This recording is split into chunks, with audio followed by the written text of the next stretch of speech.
இந்த சம்மர் டைமில் குழந்தைங்களுக்கு இந்த மாதிரி ஹெல்த்தியான ஸ்நாக்ஸ் செஞ்சு கொடுங்க. ஒரு காலிஃப்ளவர் பூவை நல்லா மீடியம் சைஸ் பீசஸாக கட் பண்ணி வெந்நீரை கொதிக்க வச்சு அதில் 1/2 டீஸ்பூன் உப்பு, 1/2 டீஸ்பூன் மஞ்சள் பொடி போட்டு 2 நிமிஷம் ஊற விட்டுட்டு அதை 2-3 டைம் வாஷ் பண்ணி க்ளீன் பண்ணி எடுத்துக்குங்க. எடுத்த காலிஃப்ளவரில் ஒரு 4 டீஸ்பூன் கார்ன்ஃப்ளவர் மாவு, 3 டீஸ்பூன் அரிசி மாவு, 2 டீஸ்பூன் சில்லி பவுட்ரு, 1/2 மூடி எலுமிச்சம்பழம், 1 டீஸ்பூன் இஞ்சி பூண்டு பேஸ்ட்டு, தேவையான அளவு உப்பு, 1 ஸ்பூன் ஓமம் க்ரஷ் பண்ணி சேர்த்து நல்லா மிக்ஸ் பண்ணி கொடுத்து 10 நிமிஷம் ஊற விட்டுடுங்க. ஊற விட்டு எண்ணெயை காய வச்சு நல்லா ஸ்க்ரிப்பாக பொரித்து எடுத்திங்கன்னா டேஸ்ட்டான ஒரு ஈவினிங் ஸ்நாக்ஸு ஹெல்த்தியாக கொடுத்த ஃபீல் இருக்கும். வீட்லேயே செஞ்சு கொடுத்த ஃபீலிங் ரொம்ப நல்லாயிருக்கும்.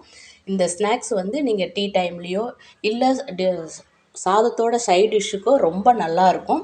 ஈஸியாக செய்யக்கூடியது, எல்லாருக்கும் பிடிக்கும். மிஸ் பண்ணாமல் ட்ரை பண்ணி பாருங்கள். இந்த சம்மர் டைமில் குழந்தைங்களுக்கு வீட்டில் இருக்கும்போது ஹெல்த்தியாக கொடுத்த ஃபீலிங்கும் உங்களுக்கு இருக்கும்.